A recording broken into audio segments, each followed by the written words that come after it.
Olá, muito boa tarde, você aí de casa. Primeiramente, para quem não me conhece ainda, meu nome é Daniel Coimbra. E é um grande prazer estar aqui hoje, nessa tarde de sábado, falando para vocês nesse mega evento aqui da Equalive, né? Uma empresa que eu tenho uma plena admiração, né? E agradecer a você também por dedicar um pouco, né, do seu sábado aí, o dia inteiro, na verdade, né? E também aqui agora comigo do teu sábado de tarde para se nutrir de conhecimento.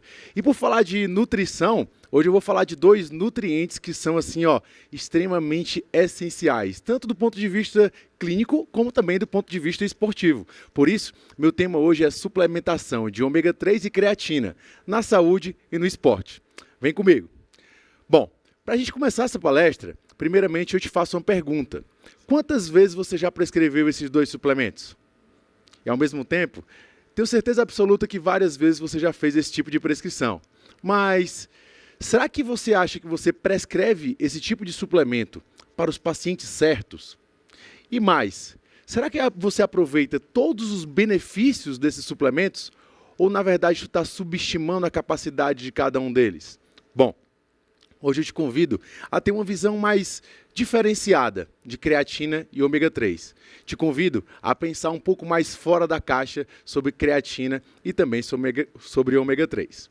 Bom, começando pela tão famosa creatina, tá? Então eu vou falar um pouquinho inicialmente do metabolismo da creatina, como é que a gente sintetiza essa creatina e também do seu consumo como forma de suplementação. Bom, mas afinal, o que seria essa creatina e de onde é que ela vem? A creatina, pessoal, é um composto de aminoácidos de ocorrência natural e ela desempenha um papel muito importante tanto no armazenamento como no transporte de energia. E ela é mais encontrada no músculo, no coração e no cérebro. Só que 90%, 95% desse estoque de creatina, como forma de fosfocreatina, está no nosso músculo esquelético, tá? Bom, mas Daniel, a gente pode consumir a creatina através da dieta? Sim. E aí eu trouxe esse quadrozinho aqui para você ter uma noção das concentrações de creatina que a gente obtém através dos alimentos. Como, por exemplo, a maior fonte de creatina é na carne, 4,7 a 5,5 gramas por quilo de carne. No frango, 3,4, no fígado, 0,2. Daí, eu já venho com uma deixa, né, para você, que normalmente indivíduos vegetarianos, pelo fato de não ter o consumo de carne, de frango, são os que mais se beneficiam do contexto esportivo da suplementação de creatina, ok? Bom, mas eu também preciso te falar que a creatina é considerada um nutriente não essencial. Do ponto de vista de essencialidade, quando a gente fala de não essencial, é justamente que ele pode ser sintetizado pelo nosso organismo, tá bom? Bom, e quem é que faz parte dessa síntese de creatina? 3 aminoácidos, arginina, glicina e também a metionina. Esses 3 vão formar a creatina. E agora eu te convido, né, a vir comigo aqui para te ensinar, né, e te mostrar como é que a gente faz essa síntese de creatina. Primeiramente, lembrando um pouco de onde é que vem esses aminoácidos. E aí eu volto lá para o teu segundo semestre na bioquímica e te trago de volta para o ciclo da ureia. Lembra do ciclo da ureia? No ciclo da ureia, a gente tem a arginina se transformando em ornitina, liberando uma molécula de água e também liberando uma molécula de ureia. Essa arginina, ela também pode se unir a outro caminho, né, com a glicina e formar, na verdade, um dipeptídeo chamado de guanidinoacetato. Vamos ver como é que isso ocorre? Olha só, veja bem, aqui no rim eu tenho esses 2 aminoácidos, arginina e glicina. Só que eu preciso unir esses aminoácidos. Quem é que vai fazer esse trabalho? A GAT. A GAT, A de arginina, G de glicina e esse AT de aminotransferase. Então, essa GAT vai justamente transformar a arginina e glicina no guanidinoacetato. Agora, esse guanidinoacetato, ele vai lá para o fígado. Lembra que eu falei de 3 aminoácidos? Arginina, glicina e falta quem? A metionina, né? Pois olha só, esse guanidinoacetato, ele se junta com a S-adenosilmetionina para formar a nossa creatina endógena. E quem faz isso é a GANT, guanidinoacetato aminotransferase. E aí a gente tem, ó, a creatina sendo formada de forma endógena. Perfeito? Bom, agora pensa comigo. Daniel, tu acabou de dizer que a gente pode formar a creatina, mas a gente também pode consumir a creatina através da alimentação e a gente também pode consumir a creatina através da suplementação. Perfeito. E aí, a partir do momento que a gente consome, né, por exemplo, a carne, o frango, o fígado, a gente tem a absorção dessa creatina a nível intestinal. E quando a gente absorve essa creatina, a gente tem a junção da creatina que a gente produz com a creatina exógena, que vem da alimentação ou até mesmo da suplementação. Beleza? Então nós temos aqui, ó, literalmente o rim, o fígado e também o intestino, né, com a quantidade aí de creatina que vai formar um pool de creatina, e essa creatina vai ser transportada até a minha musculatura esquelética. Lembra que eu falei que 95% da nossa creatina ela está na musculatura esquelética? Bom, mas agora eu preciso ter a captação dessa creatina. E quem faz a captação dessa creatina a nível muscular é justamente este receptor, chamado de CREAT1, que é justamente regulado pelo gene SLC6A8, tá? E aí ela vai ter a absorção. É interessante a gente falar também que, do ponto de vista absortivo, os carboidratos eles potencializam a absorção da creatina. Eu já te dou um toque. Sempre que você fizer a suplementação de creatina, não importa tanto se é pré-treino, pós-treino ou em outro momento do dia. Normalmente, o que eu faço na minha prática clínica é colocar a creatina junto com a refeição que mais tem a oferta de carboidratos, porque a insulina ela potencializa o efeito desse CREAT1 e você vai ter um aumento da captação de creatina e formação de creatina fosfato no teu músculo. Beleza? Tranquilo? Bom, agora eu quero que tu preste muita atenção nesse slide, porque a minha perguntinha para vocês, após essa aula, vai ser justamente sobre isso. Olha só, vem aqui comigo.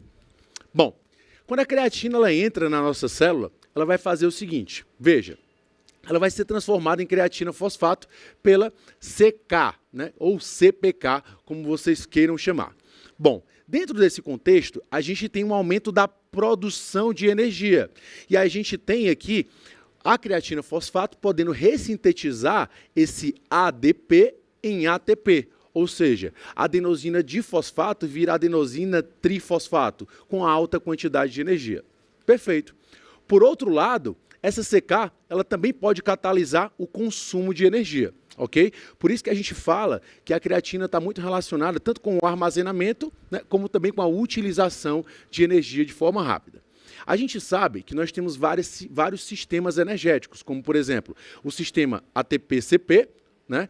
Nós temos ali o sistema glicolítico anaeróbico, o glicolítico aeróbico, e nós temos também todo o sistema oxidativo, onde até mesmo aminoácidos e ácidos graxos podem ser utilizados como fonte de energia com a quantidade suficiente de oxigênio, ok?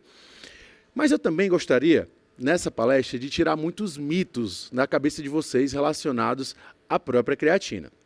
E um deles, que é muito falado sempre, é a questão da retenção hídrica. Será que a creatina realmente ela retém líquido? E aí eu te convido a vir para esse slide novamente. Olha só, a creatina ela é uma partícula osmoticamente ativa. Daniel, o que é isso? Que a partir do momento que ela está dentro da célula, ela vai puxar um pouco mais de água para o gradiente de concentração. Lembra disso da fisiologia lá do primeiro semestre? A gente está falando de osmose. Então eu entro aqui, ó, quando eu tenho um aumento da creatina intracelular, eu tenho um aumento da entrada de água para dentro da célula. Esse aumento de entrada de água para dentro da célula me gera um estresse mecânico, tá? E é propriamente esse estresse mecânico que vai causar um aumento da atividade dos genes osmossensíveis, que são sensíveis à quantidade de água. Além disso, nós temos o aumento de fatores miogênicos, como, por exemplo, a miogenina e o MRF4. Ô Daniel, quem são fatores miogênicos? São fatores que ativam e que aumentam a proliferação e a diferenciação de algumas células, chamadas de células satélites. E essas células satélites também estão relacionadas com o aumento da síntese proteica miofibrilar. Por isso que a suplementação de creatina, juntamente com o aumento da quantidade de água dentro da célula, pode estimular o aumento da minha síntese proteica. Ou seja, trazendo para a dúvida que eu coloquei no slide anterior, a creatina ela aumenta a retenção de líquidos? Sim, porém, num contexto intracelular, e isso é extremamente interessante. Por quê? Porque a partir do momento que eu tenho um balanço hídrico mais positivo na minha célula, eu também tenho um balanço nitrogenado mais positivo. Perfeito? Bom, eu quero falar para você também o seguinte, a creatina, quando ela está dentro da nossa célula, será que ela pode melhorar também o contexto da nossa glicemia? Olha só, Quando eu tenho um aumento da creatina dentro da minha célula, eu também estimulo uma outra molécula, que é a AMPK. A AMPK é uma molécula que normalmente ela eleva dentro da célula quando nós temos uma baixa disponibilidade de energia nessa célula, ou até mesmo uma baixa disponibilidade de carboidrato. Tanto que, quando eu tenho uma diminuição das concentrações de glicogênio muscular durante o exercício, eu tenho um aumento da minha AMPK. Por isso, eu tenho a mobilização de gordura e também o aumento da utilização de gordura como fonte de energia, certo? Beleza, guarda essa informação. Só que a MPK, ela não tem só essa ação, ela é multifunção. Ela também reduz a síntese de colesterol, ela reduz a síntese de triacilglicerol, ou os triglicerídeos, como vocês queiram chamar. E, além disso, ela estimula uma classe de enzimas desacetilases, que são as sirtuínas, e também PGC1-alfa, que está relacionado à biogênese mitocondrial. Mas, num contexto de metabolismo da glicose, olha só o que ela pode fazer. Vem comigo. O aumento da MPK vai justamente aumentar a translocação de GLUT4. O que a GLUT4 vai fazer? Vai estimular uma maior captação de glicose para dentro da minha célula. Esse é um dos fatores que o aumento das concentrações de creatina intramuscular também podem aumentar as concentrações de glicogênio muscular. Perfeito? Beleza? Tá, Daniel, mas isso fica só num contexto teórico? Não. Eu vou trazer esse artigo exatamente para te provar isso. Veja, aqui nós temos 25 participantes, tá? Com dois grupos, o grupo creatina e o grupo placebo, tá? Num programa de treinamento e também exercício de fortalecimento. E olha só, a suplementação de creatina tem demonstrado aumentar a tolerância à glicose, as reservas de fosforilcreatina, ou creatina fosfato dentro da célula, e também glicogênio dentro da célula. Beleza? E veja que, quando eu comparo o placebo do lado direito com o grupo que suplementou creatina, no pré e no pós, eu tenho uma menor glicemia plasmática no grupo que suplementou creatina. Além disso, olha que interessante, eu tenho uma menor área sobre a curva de glicose para o grupo que suplementou creatina. Tá, Daniel, tudo bem, por que isso aconteceu? Exatamente por conta daquela teoria que eu te mostrei anteriormente. Ou seja, quando eu estou aqui com o indivíduo sem fazer exercício e eu coloco ele para fazer exercício, o próprio processo de mecanoestimulação já aumenta a translocação de GLUT4, beleza? Só que quando eu comparo os dois indivíduos que estão fazendo exercício, mas que um está utilizando creatina, o outro não, aumenta ainda mais essa translocação de GLUT4. E se eu tenho um aumento da translocação de GLUT4, eu tenho mais glicose dentro da minha célula. O que é que vai acontecer normalmente? Se eu tenho menos glicose fora da minha célula e mais glicose dentro da minha célula, eu vou reduzir a minha glicemia. E quem vai sofrer com isso de forma positiva é a redução dos níveis de hemoglobina glicada, ou hemoglobina A1C, tá? Que foi reduzido em 1,1 aqui no grupo que fez a suplementação de creatina, beleza? Então, outra forma de você pensar fora da caixa em relação à creatina é para indivíduos que tenham resistência periférica à insulina ou pacientes com diabetes do tipo 2, beleza? Pacientes com síndrome metabólica, entre outros fatores que a gente vai ver mais para frente. Bom, Daniel, mas será que é só esse contexto que a gente pode contar com a creatina? Não. Cara, olha que interessante e olha que lindo. Esse artigo aqui, ele nos mostra o efeito neuroprotetor da creatina. Vem aqui comigo, vamos desmembrar aqui um pouco esse artigo aqui para vocês. Olha só, diversos estudos têm mostrado possíveis funções aí secundárias da creatina, e uma delas é no sistema nervoso central. De que forma, Daniel? Primeiramente, aumentando a regeneração de ATP no nosso cérebro. E segundo, também na depuração de glutamato devido, à transmissão, durante a transmissão excitatória. Nós temos o glutamato como um neurotransmissor mais excitatório do meu sistema nervoso central e nós temos o GABA como um neurotransmissor mais inibitório do meu sistema nervoso central. E olha só que interessante. Vem para cá de novo comigo, ó. Câmera 3, por favor, please. Olha só, a gente sabe que o aumento da hidratação celular, ele obviamente, juntamente com o aumento da energia dessa célula, eu tenho uma redução do processo inflamatório e de estresse oxidativo a nível celular. Tá, Daniel, quando tu fala de neurônio, quando eu falo de neurônio, a primeira coisa que acontece é uma instabilidade da membrana do neurônio. Segundo, eu estou aumentando a hidratação do meu neurônio. E olha só, Outros possíveis mecanismos de ação têm sido mostrados em relação à suplementação de creatina no sistema nervoso. Que mecanismos são esses, Daniel? Ela parece atuar como agonista dos receptores NMDA. Daniel, mas que receptores são esses? São os receptores de glutamato. Pessoal, quando eu tenho o glutamato, ele se ligando, volto já para lá, tá? Quando eu tenho o glutamato se ligando, tô dando maior trabalho aqui para a galera da produção, né? Mas não tem problema não. Tô pilhado, tava doido para voltar. Olha só. Aí veja só. Então, quando eu tenho o glutamato se ligando a esses receptores NMDA, o que é que normalmente vai acontecer? Eu tenho um aumento do influxo de carga positiva para dentro do neurônio. Que carga positiva é essa, Daniel? Cálcio e sódio. Lembra? Cálcio e sódio são positivos. Então, eu tenho uma condição mais excitatória desse neurônio. Por outro lado, tu vê aqui do ladinho o receptor de GABA. Tem o GABA A, GABA B.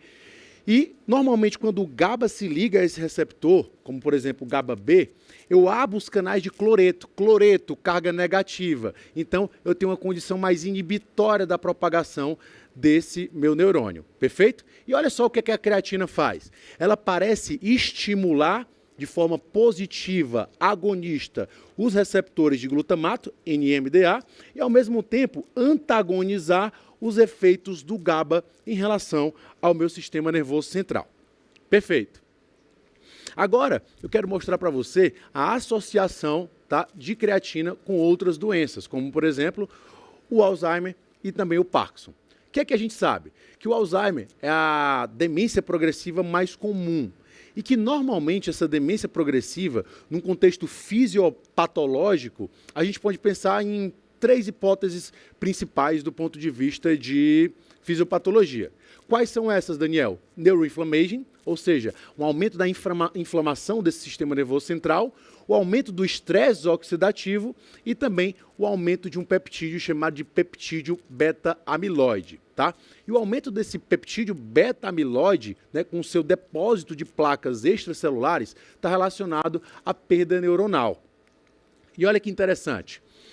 No Alzheimer, a gente tem uma inativação das CKs cerebrais, podendo exacerbar o processo neurodegenerativo. Só que a creatina ela aumenta a atividade dessas CKs cerebrais, ou seja, a creatina ela pode ter um efeito neuroprotetor contra essa neurotoxicidade induzida pela essa proteína beta-amiloide. E não tem nada a ver com ômega 3 e nem creatina, tá? Mas outra coisa super interessante que a gente deve falar é que essa proteína, ou esse peptídeo, digamos assim, se a gente for pegar pela quantidade e sequência desses aminoácidos da proteína beta-amiloide, ela é depurada durante a tua noite de sono, principalmente nas fases do sono de ondas mais lentas, fase 3 e fase 4 do sono não REM, e também durante o sono REM. Quando eu tenho uma privação total, parcial ou aumento da fragmentação do meu sono, eu aumento o risco e diminuo a depuração dessa proteína ou desse peptídeo beta-amiloide, aumentando as suas concentrações e aumentando o risco do desenvolvimento de Alzheimer, tá? Bom, mas isso foi só um adendo, agora a gente vai falar de Parkinson, tá? Parkinson também é uma outra doença neurodegenerativa. Só que, ao invés do contexto de demência, na verdade, a sua fisiopatologia, ela traz alguns sintomas finais de sintomas relacionados a alterações do sistema motor, neuromusculares. E aí o paciente sente tremores, bradicinesia, que são justamente movimentos mais lentos e sem orquestra desses movimentos. Desequilíbrio postural, dificuldade na fala, rigidez, visão turva e até mesmo disfagia. Porque se a gente for pensar, o trato gastrointestinal tem muita musculatura lisa que pode sofrer também com as alterações relacionadas ao Parkinson. E olha que interessante, a fisiopatologia do Parkinson está relacionada principalmente a uma perda profunda de neurônios predominantemente dopaminérgicos, naquela massa cinzenta do nosso cérebro.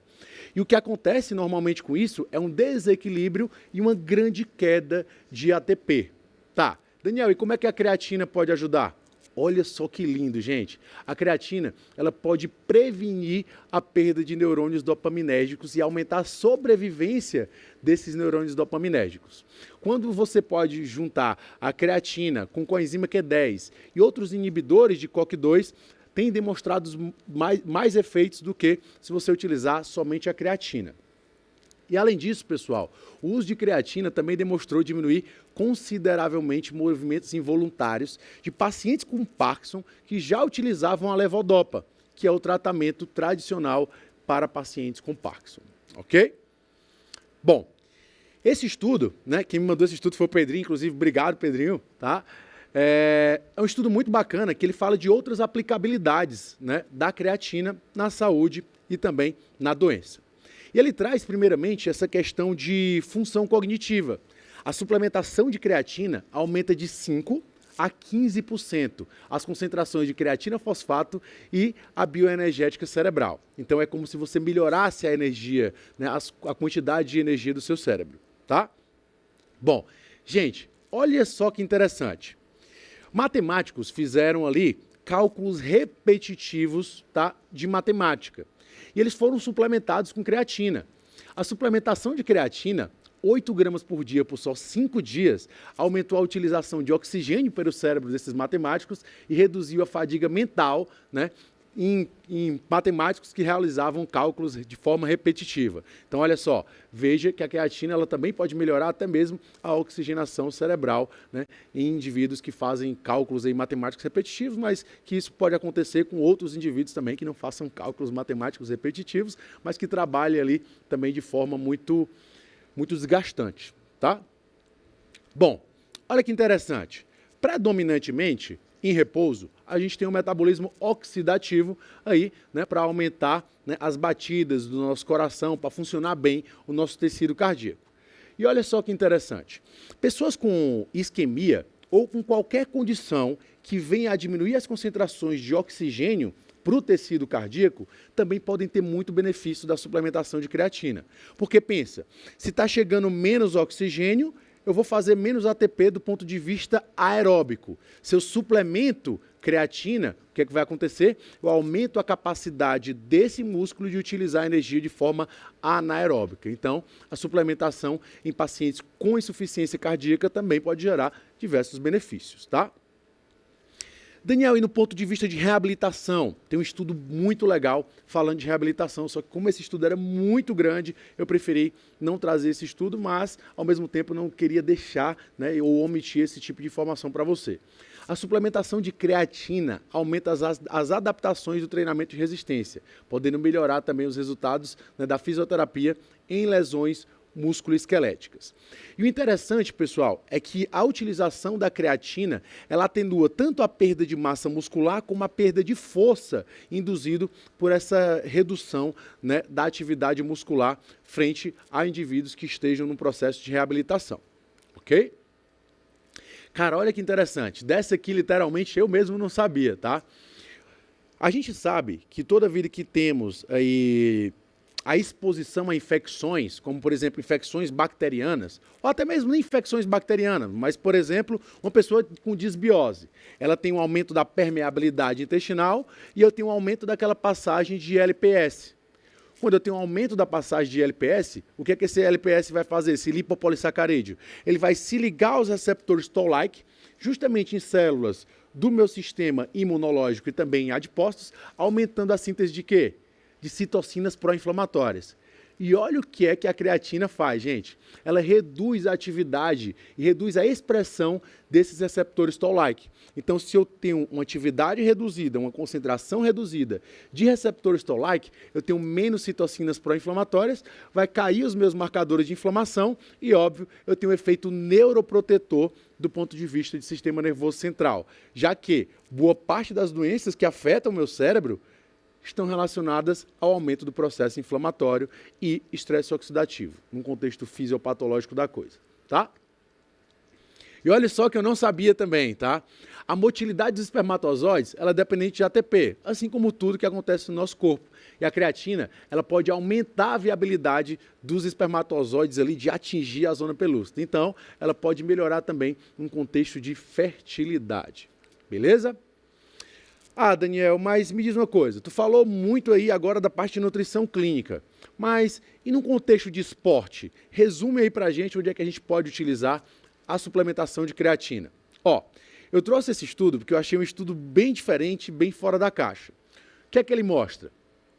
19 ciclistas, né? 10 indivíduos, eles utilizavam creatina e 9 indivíduos ficavam no grupo que não utilizava a creatina. Eles tiveram alguns critérios de exclusão, né? Indivíduos com doenças metabólicas, risco associado a doenças cardiovasculares ou que tivessem feito a suplementação de creatina ou betalanina. Excluíram do estudo também indivíduos que tivessem uma dieta vegetariana. Como é que foi o desenho do estudo? Primeira visita, retirada das medidas do teste VO2 e de potência de pico. Segunda e terceira visita, sessão de 1 km livre, 24 horas entre cada visita, tá? Entre a segunda e a terceira.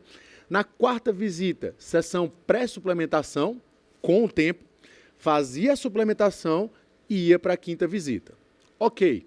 Daniel, e como é que era o protocolo da suplementação de creatina? Bom, eles fizeram um protocolo de carregamento, né, de 4 porções de 5 gramas por dia. Isso vai totalizar o quê? 20 gramas por dia. Duração desse loading de creatina, 5 dias.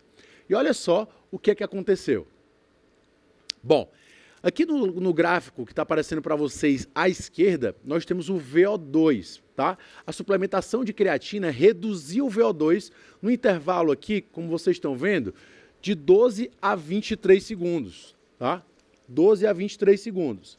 E quando a gente fala aqui de potência aeróbica, houve uma redução também no intervalo de 15 a 25 segundos. Olha que interessante, pessoal. Essa suplementação de creatina, né, ela aumentou a potência anaeróbica de 17 a 28 segundos.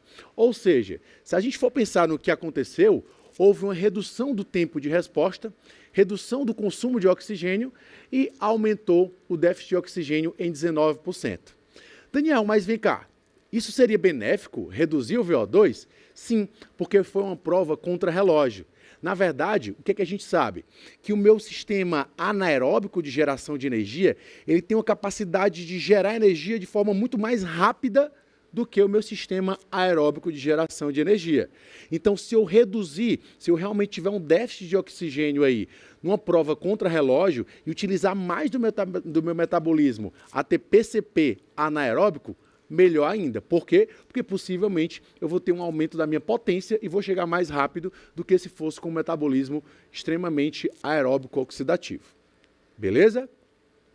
Bom, esse estudo da Sociedade Internacional de Nutrição Esportiva, ele traz que essa suplementação, né, de creatina é seguro, né, tanto para adolescentes, como para indivíduos adultos, como para indivíduos idosos. E para ser bem sincero com vocês, uma das melhores respostas a nível prático que eu tenho com a suplementação com creatina não é nem com os atletas de alto rendimento, mas são justamente com pessoas desportistas e principalmente com melhora de força e também de massa livre de gordura em idosos, óbvio, que são submetidos ao exercício de força. Ok? Tem várias publicações nessa área também, com várias revisões sistemáticas mostrando esses efeitos. Ok?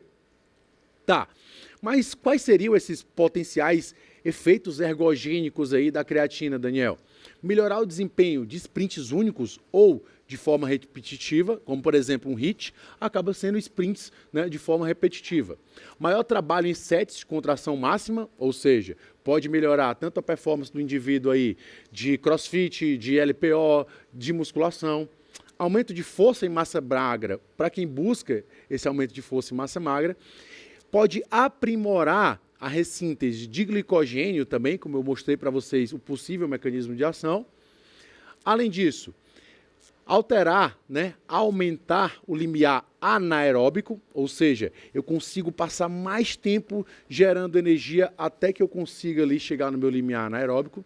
Eu melhoro a minha recuperação, por quê? Porque a partir do momento que eu tenho mais creatina fosfato, eu tenho essa creatina fosfato doando mais fosfato para o meu ADP, transformando mais ADP em ATP, então eu recupero de forma mais rápida aí o meu sistema fosfagênico. Além disso, maior deslocamento de ATP para mitocôndrias e, óbvio, eu tenho maior tolerância ao exercício, principalmente exercício de alta intensidade. Beleza? Tá, Daniel, então tu pode me resumir que tipo de esportes poderiam se beneficiar com a creatina? Bom, do ponto de vista de aumento de creatina fosfato dentro do músculo, sprints de corrida de 60 até 200 metros, sprints de natação, principalmente 50 metros, e também o ciclismo, tá? Principalmente aquele ciclismo de forma mais curta, não o ciclismo realizado de forma de endurance, como, por exemplo, acontece no próprio ciclismo de endurance ou no triatlo. Ainda com o aumento da ressíntese de fosfocreatina, basquete, hóquei, lacrosse, voleibol e também futebol americano.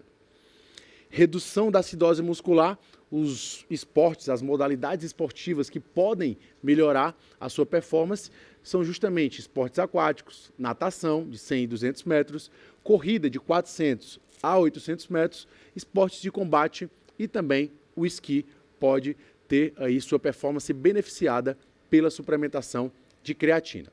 Do ponto de vista de metabolismo oxidativo, basquete, futebol, handebol, tênis e o treinamento intervalado. Óbvio. Daniel, se eu tenho, por exemplo, jogadores de futebol, que são jogadores que utilizam mais do metabolismo anaeróbico, que fazem sprints mais curtos, só que mais rápidos, como, por exemplo, atacantes, eles podem melhorar, por exemplo, mais do que outros atletas de futebol? Sim. Por quê? Porque tudo depende mais do tipo de metabolismo que eu esteja trabalhando. Eu acredito muito, pessoal, que num contexto de suplementação, onde a gente vai mais acertar é quando a gente entender mais de bioenergética, tá? Beleza? Então, se der tempo no final aqui, eu estou olhando aqui para o meu tempinho, eu conto uma história bem legal de um contexto de bioenergética para vocês, tá? E do ponto de vista de aumento de massa magra, futebol americano, bodybuilding, esporte de combate, né? Não só massa magra, mas também a melhora de performance com esportes de combate como jiu-jitsu, MMA e até mesmo outros esportes como taekwondo também acaba melhorando muito o contexto de performance, judô também melhorando o número de arremessos, powerlifting, rugby e também eventos de track field. Beleza? Posso começar agora minha segunda palestra dentro da mesma palestra? Então, vem comigo que agora eu vou falar de ômega 3, estou no tempo. Bom, o que são ômega 3? São ácidos graxos, tá? São grupos heterogêneos de ácidos graxos que apresentam duplas ligações, normalmente entre o terceiro e o quarto átomo de carbono ali da molécula de ácido graxo.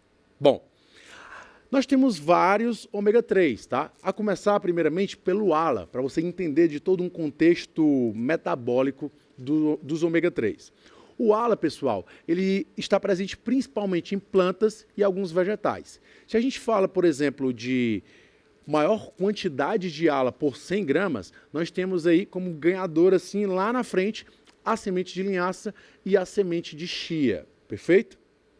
Bom, só que nós temos outros, né, ômega 3, como o ALA, o SDA, o EPA, o eicosa pentoenoico, o DPA e o DHA, que é o docosa hexenoico, tá? Esse SDA, depois do ALA aqui, como eu mostrei para vocês, ele é o primeiro metabólito sintetizado a partir do ALA. E para ele ser convertido para depois formar o EPA, o DPA e o DHA, ele requer ali uma classe de enzimas chamada de dessaturases, elongase e também oxidação dos peroxissomos para que haja um encurtamento ali da cadeia de ácidos graxos, tá?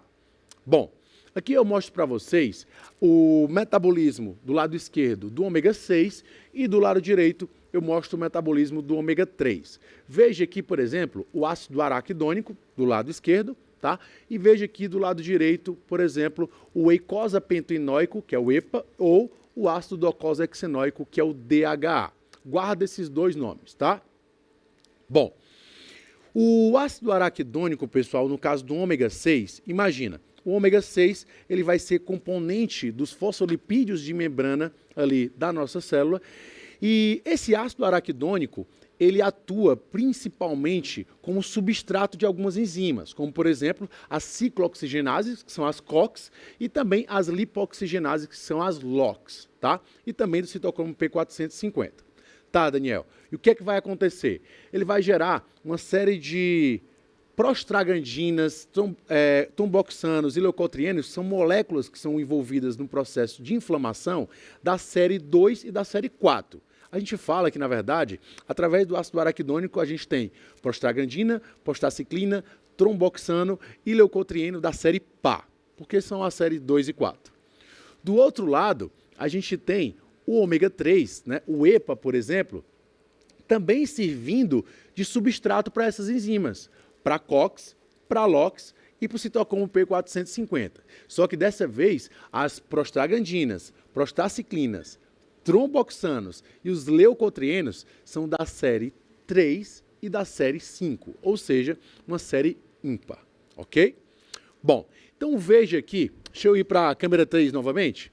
Então veja aqui, de um lado, uma membrana super rica em ômega 6. Eu vou ter leucotrienos, prostaglandinas, tromboxanos e também prostaciclinas da série par.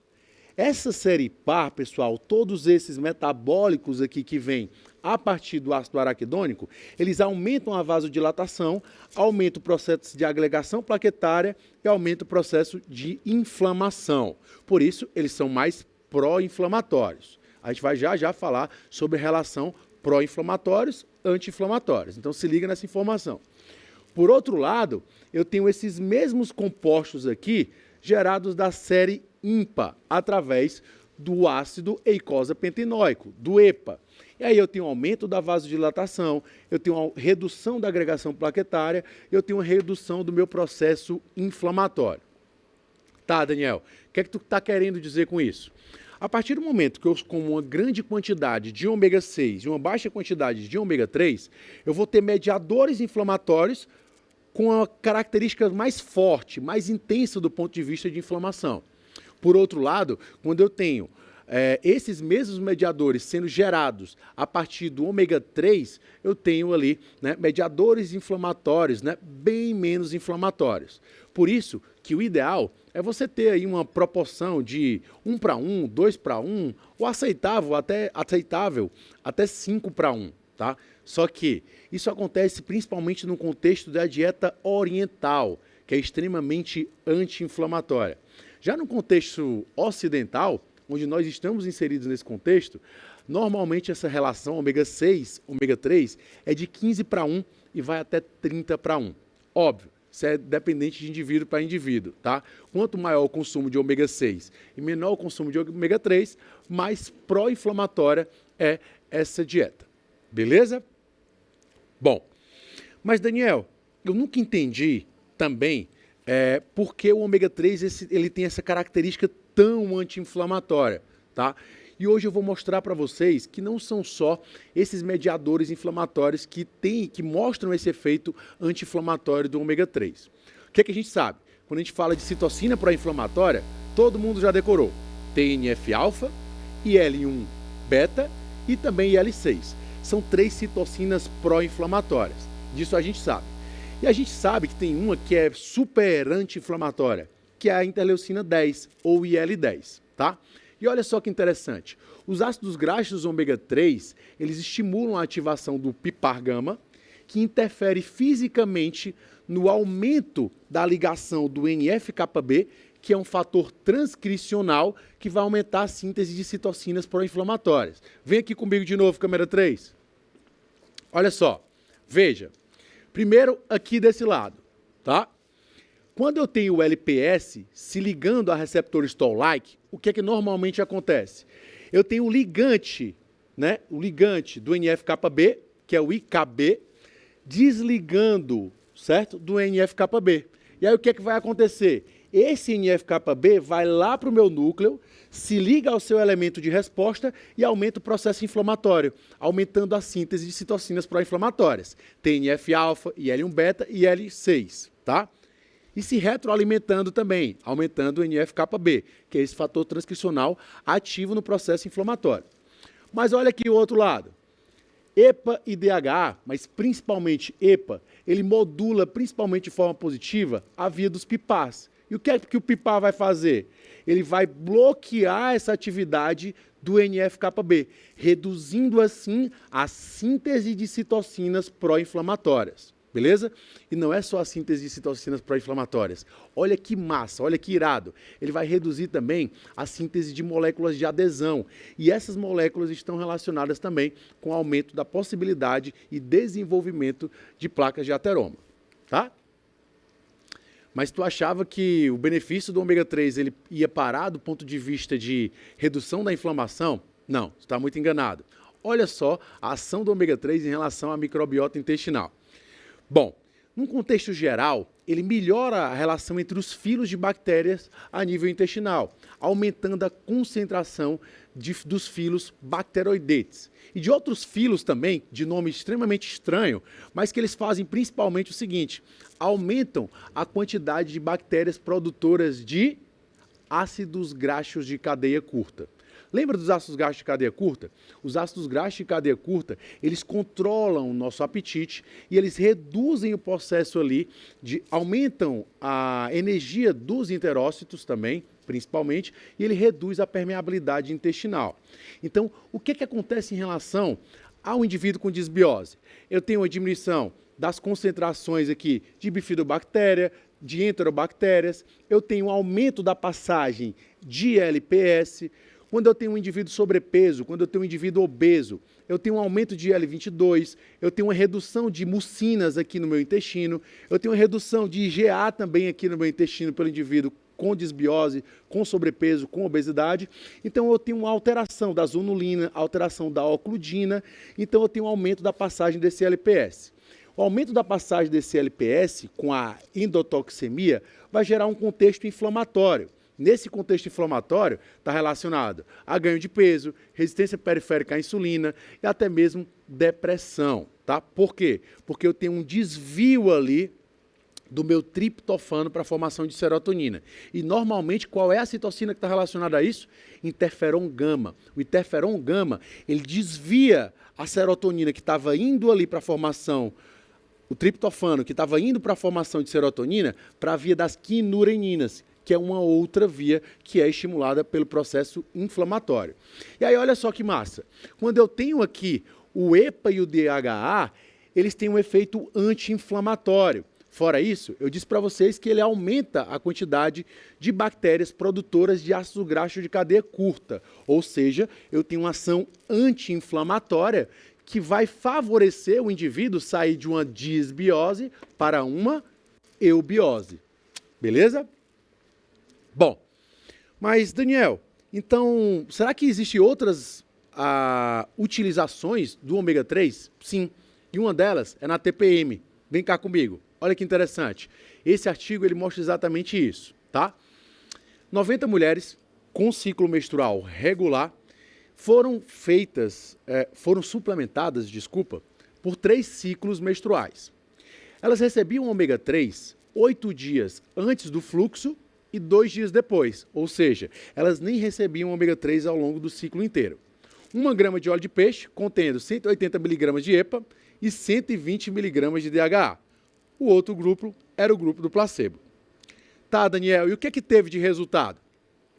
Reduziu a ansiedade, reduziu irritabilidade, reduziu o humor depressivo, reduziu o desinteresse em atividades cotidianas, dificuldade de concentração, fadiga, falta de energia, insônia e alguns sintomas físicos e somáticos relacionados à TPM, tá?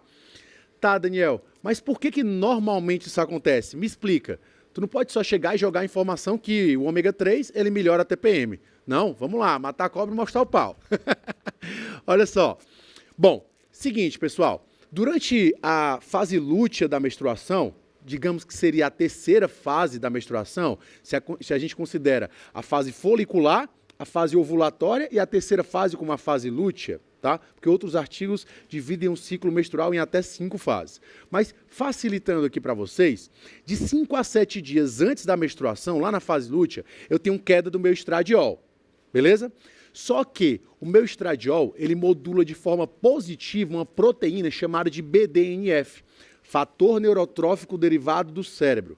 Esse fator neurotrófico derivado do cérebro está relacionado à sobrevivência, manutenção e diferenciação de neurônios no meu sistema nervoso central.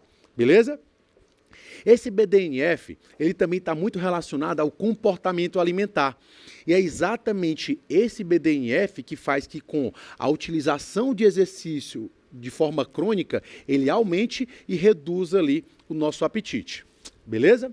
Bom, e o que acontece em relação à suplementação do ômega 3? O ômega 3, mais especificamente o EPA, o eicosapentaenoico, ele aumenta as concentrações de BDNF, favorecendo tanto a neurogênese, óbvio, reduzindo os sintomas de TPM e favorecendo também a neurotransmissão transdução de sinal e a gente sabe que o aumento de citocinas pró-inflamatórias ativa o meu eixo hipotalâmico hipofisário adrenal.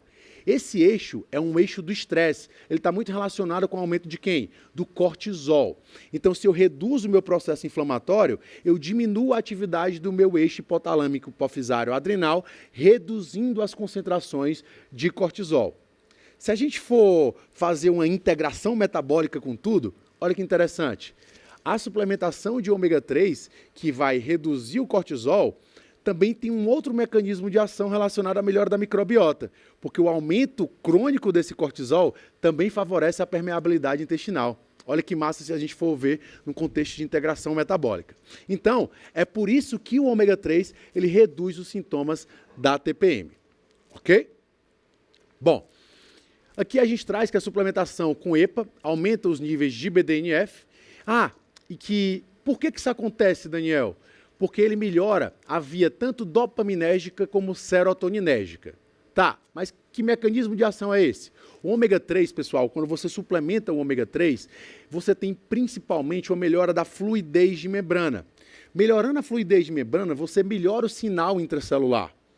Tá, se eu melhoro isso, se eu tenho mais fluidez de membrana, com a suplementação do EPA, principalmente, eu aumento, né, também a expressão e a função dos receptores, tanto de serotonina, como dos receptores D1 e D2, que são os receptores de dopamina.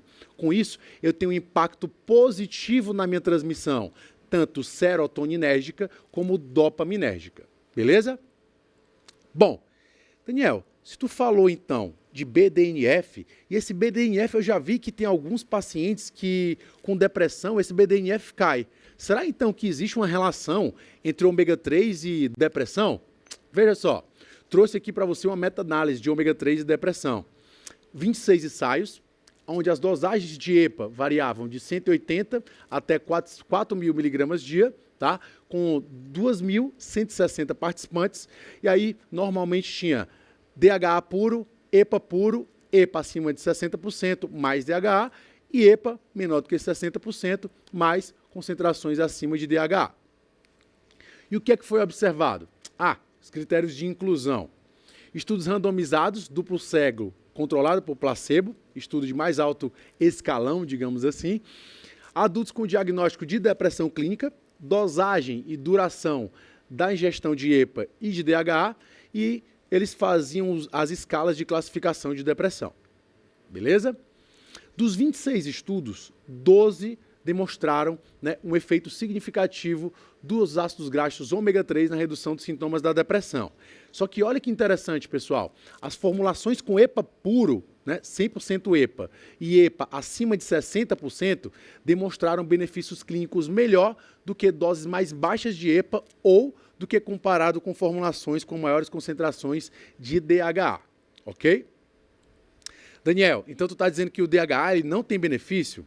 Não é isso. Eu trago outro artigo mostrando os benefícios também do DHA. Veja, aqui eu tenho 13 participantes, né? Eles foram divididos em dois grupos, grupo EPA-DHA com proporção 3:1 e o outro grupo com washout de 30 dias de DHA-EPA, uma proporção de 4:1. Bom, e o que é que eles viram? O grupo rico em EPA tinha 590 miligramas de EPA e 159 miligramas de DHA. O grupo rico em DHA tinha justamente 417 miligramas de EPA para 137 de DHA. Houve um aumento da ativação do giro pré-central, tanto no grupo EPA como DHA, com uma tendência mais positiva ainda, né, com uma tendência estatística para o grupo DHA. Esse giro pré-central, pessoal, é responsável principalmente pelo sistema locomotor voluntário do lado contralateral do nosso corpo, tá? E o que seria esse giro ou esse teste congruente e incongruente? O congruente, olha para o lado esquerdo, vermelho está de cor vermelha, o verde está de cor verde, o azul de cor azul, lilás de lilás, laranja de laranja. O incongruente, que é justamente o lado oposto, o vermelho está de azul, o verde está de lilás, o azul está de vermelho, o lilás está de amarelo e o laranja está de verde, tá? É isso que eles avaliaram. E ocorreu um aumento significativo do giro pré-central direito da galera que fez a suplementação, tanto de EPA como de DHA, com uma tendência, né, a melhor resultado do grupo que suplementou DHA. Beleza?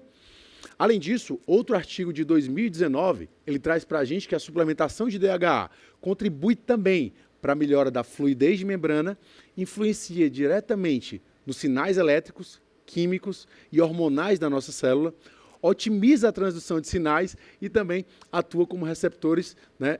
Atua em receptores de membrana e também receptores intracelulares, beleza? Então, não descarta a possibilidade do DHA, mas óbvio, se a gente pensa num contexto, né, de multibenefícios, o ideal é que eu ainda tenha maiores concentrações de EPA do que de DHA. Perfeito? Tá, Daniel, e quais outros benefícios o ômega 3 ele poderia trazer para a gente? Vamos dar uma olhada a nível de obesidade? Olha só que interessante. Volta para a câmera 3.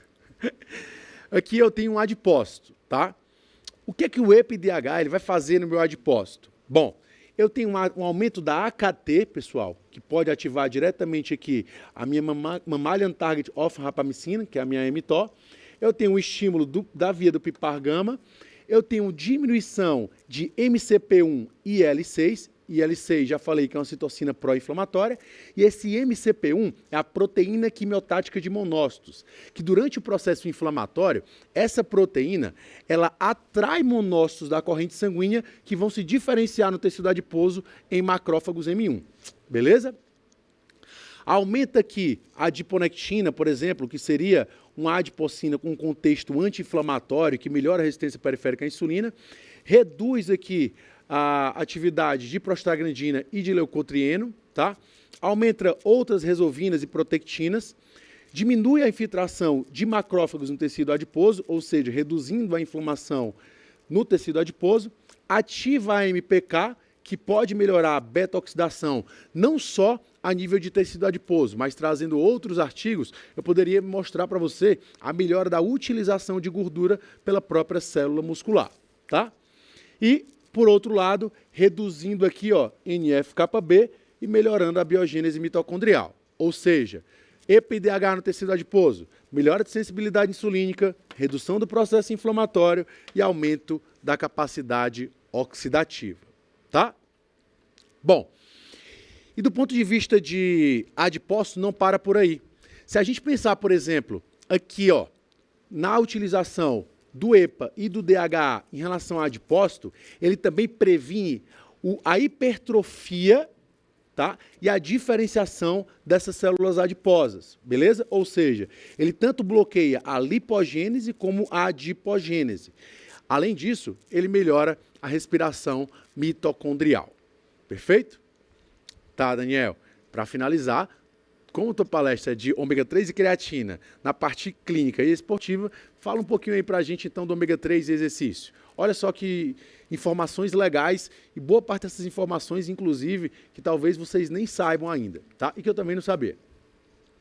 Esse estudo foi um estudo muito legal, com o objetivo de avaliar mulheres idosas com suplementação de ômega 3. Eram 26 mulheres de 60 a 76 anos, elas consumiam 3 gramas de ômega 3 por dia, que normalmente é a concentração que é suplementada nos estudos e que a gente deve suplementar também. Mais atividade física.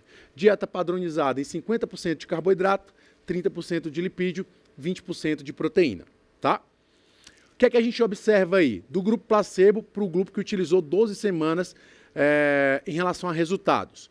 Uma queda nos triglicerídeos, porque realmente uma das grandes funções, né, do ômega 3 é diminuir essa reesterificação, né, de triglicerídeos, de ácidos graxos e glicerol em triglicerídeos. Houve também um aumento do VO2 e do VCO2. Olha que interessante, pessoal.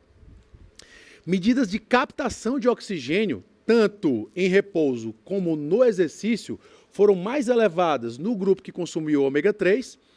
Do ponto de vista de aumento de capacidade oxidativa, tanto em repouso como também em exercício, um aumento para o grupo ômega 3. E taxa metabólica de repouso e também o gasto energético do exercício foi mais elevada em quem fazia a suplementação de ômega 3, tá? Então, num contexto geral, eu tenho ômega 3 reduzindo o triglicerídeo, eu tenho ômega 3 favorecendo o aumento da massa magra, eu tenho ômega 3 melhorando a minha sinalização de síntese proteica, né, que eu até estava discutindo com o Pedrinho recentemente sobre isso, aumento da taxa metabólica de repouso, aumento da capacidade oxidativa e aumento do gasto energético durante o exercício. Beleza? Bom, uma das grandes reclamações que acontece no consultório é justamente aquela dor muscular tardia, sabe? A pessoa não é acostumada com exercício, ela nem gosta de exercício, você pede encarecidamente para que ela comece o exercício e ela reclama muito das dores musculares, que normalmente é induzido pelo dano muscular. Olha só que estudo legal.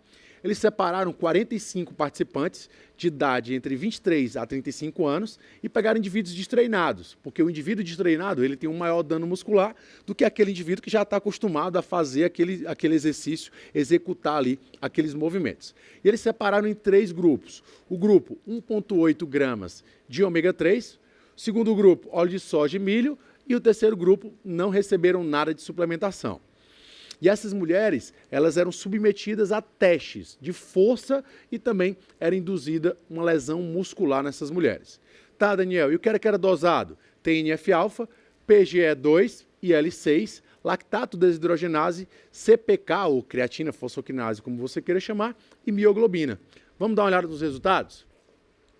Quando a gente vê aqui TNF-alfa, o menor foi no grupo que suplementou ômega 3, PGE2, o menor, foi no grupo que suplementou ômega 3 e L6 também. O que menos aumentou foi no grupo que suplementou o ômega 3. Além disso, lactato desidrogenase, a mais baixa, grupo que suplementou ômega 3. Quando eu comparo aqui as outras CPKs do grupo placebo e do grupo controle, quem suplementou ômega 3 teve uma metade, né, de CPK, ou seja, uma grande redução do dano muscular e, ao mesmo tempo, praticamente metade das concentrações de mioglobina. O que é que a gente pode chegar com isso? Que essas ações anti-inflamatórias do ômega 3, ela também acaba reduzindo o meu dano muscular e, óbvio, se eu reduzo o meu dano muscular, eu tenho efeito anti-inflamatório, eu tenho redução de mediadores de dor como a bradicinina, eu tenho uma redução da minha dor muscular tardia, tá? Se eu juntar isso a outros efeitos, outras suplementações, né, frutas vermelhas, bananas, suco de caju, também que reduz o dano muscular, pode ser super interessante esse tipo de estratégia para redução do dano muscular. Beleza? Tá, Daniel, mas tu falou muito aqui do ponto de vista anti-inflamatório em relação ao ômega 3. São só esses os benefícios? Não. Olha só que interessante aqui, essa suplementação de ômega 3 com mulheres, tá? Com treinamento de força. Eram as mesmas mulheres aqui, 45 mulheres, né? E aí eles separavam o seguinte, 2 gramas de ômega 3, 2 gramas de óleo de peixe com outras proporções, não, desculpa. Primeiro grupo, 90 dias de ômega 3. Segundo grupo, 150 dias de ômega 3. E o último grupo não recebiam a suplementação. Essas mulheres, elas tiveram um aumento do pico de torque em flexores de joelho, extensores de joelho, flexores plantares e dorsiflexores. Além disso, ela ia aumentando a sua taxa de desenvolvimento de torque, ou seja, ela ia aumentando a sua força com o passar do tempo. Só que o interessante foi, pessoal, foi o seguinte, com 90 dias de suplementação de ômega 3, eu já tinha resultado do ponto de vista de melhora de força. Só que de 90 dias para 150 dias, não houve um aumento significativo, ou seja, 90 dias eu chegaria ali no meu limite em relação ao ganho de força. Mas, Daniel, ômega 3 e ganho de força, que tipo de mecanismo pode explicar isso? Gente, agora eu quero fazer uma pergunta para vocês que eu tenho certeza absoluta que vocês vão acertar. Quando a gente fala de contração muscular, lembra lá daqueles vários passos da contração muscular? Para quem é meu aluno, lembra da minha aula de bioenergética que eu falo do primeiro passo da contração muscular, que é justamente o quê? O neurotransmissor chamado de acetilcolina. E é exatamente esse mecanismo que faz com que o ômega 3 possivelmente possa aumentar a força também no caso dessas mulheres idosas. Mas por quê? Porque o óleo de peixe ele melhora, né, a função muscular, melhora a fluidez de membrana e melhora a sensibilidade da acetilcolina a se ligar ao seu receptor. Beleza? Então, para a gente relembrar um pouquinho tudo que foi dito ao longo dessa 1 hora que pareceu mais 10 horas. Creatina, composto de aminoácidos de ocorrência natural, que está relacionado tanto ao armazenamento como ao transporte de energia celular. Grave isso aí que vai fazer parte da minha pergunta. Além disso, a creatina tem vários outros efeitos, tanto do ponto de vista, né, de estímulo hipertrófico, como também de sinalização glicêmica. Outra ação dela, que a gente viu hoje, são seus efeitos neuroprotetores, desde doença de Alzheimer, doença de Parkinson também, e aumento das concentrações de fosfocreatina no meu sistema nervoso central, tá? No Alzheimer, a gente tem uma proteção do ponto de vista de neurotoxicidade, né, da proteína ou do peptídeo beta-amiloide.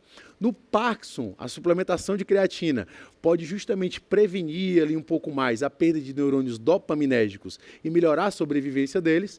E no esporte, a gente pode utilizar a creatina de diversas formas, tá? Vocês viram que ela acaba potencializando o metabolismo anaeróbico, né, frente ao metabolismo aeróbico. Ela pode ser útil em diversas modalidades esportivas, tá? Do ponto de vista de aumento de creatina fosfato, sprints de corrida, natação, ciclismo. Do ponto de vista de ressíntese de creatina, basquete, voleibol, futebol americano. Redução de acidose muscular, aqueles exercícios que duram um pouco mais, como esportes aquáticos, natação de 100, 200 metros, corrida, esporte de combate, esqui. Metabolismo oxidativo, basquete, futebol, handebol, tênis, treinamento intervalado, como o próprio HIIT. Aumento de massa magra, não só esses esportes, mas todo mundo que busca o aumento de massa magra, tá? Do ponto de vista de segurança, é extremamente segura, tanto para adolescentes, como para adultos, como também para indivíduos idosos, melhorando a sua massa livre de gordura e também a sua força, tá? Do ponto de vista de ômega 3, tá? Lembra que a gente falou principalmente do ponto de vista de tornar a nossa dieta mais anti-inflamatória através da suplementação desse ácido graxo de dupla ligação entre o carbono 3 e 4 principalmente, tá? Ele melhora a nossa microbiota, reduzindo o processo inflamatório, principalmente por estimular alguns filos de bactéria que aumenta as concentrações de ácidos graxos de cadeia curta. O óleo de peixe, ele pode gerar mais força por melhorar a sensibilidade da acetilcolina ao seu receptor. E, além disso, a gente pode utilizar o ômega 3 no esporte, né? Fora essa utilização no esporte, com redução do dano muscular, como vocês viram, uma das coisas que a gente mais utiliza o ômega 3 é na nossa clínica, para pacientes com resistência periférica à insulina, pacientes com dislipidemia, pacientes com diabetes do tipo 2, tá? E, além disso, pacientes que precisam, de alguma forma, reduzir o processo inflamatório. Que pacientes são esses, Daniel? Por exemplo, síndrome do intestino irritável, colite ulcerativa, doença de Crohn, ou até mesmo benefícios do ômega 3 relacionado à doença do refluxo gastroesofágico. Vê só a utilização ampla da utilização do ômega 3, do ponto de vista clínico e esportivo. Além disso, redução dos triglicerídeos, aumento de massa magra, melhora de oxidação de substratos energéticos e também pode aumentar o gasto energético tanto em repouso como durante o exercício, tá? Agora, quero agradecer a sua paciência, né, por ter me aguentado aí nessa 1h10 talvez, né, com todas essas informações aqui para você. E te convido também, né, a participar da minha maratona de casos clínicos de 15 a 17 que está acontecendo, né? Você pode se cadastrar lá no meu Instagram e agradecer também a todo mundo aqui da Equalive, essa marca tão fantástica que eu tenho uma grande admiração, e agradecer por estar aqui também e pela atenção de cada um de vocês. Grande beijo, beijo do Nutri!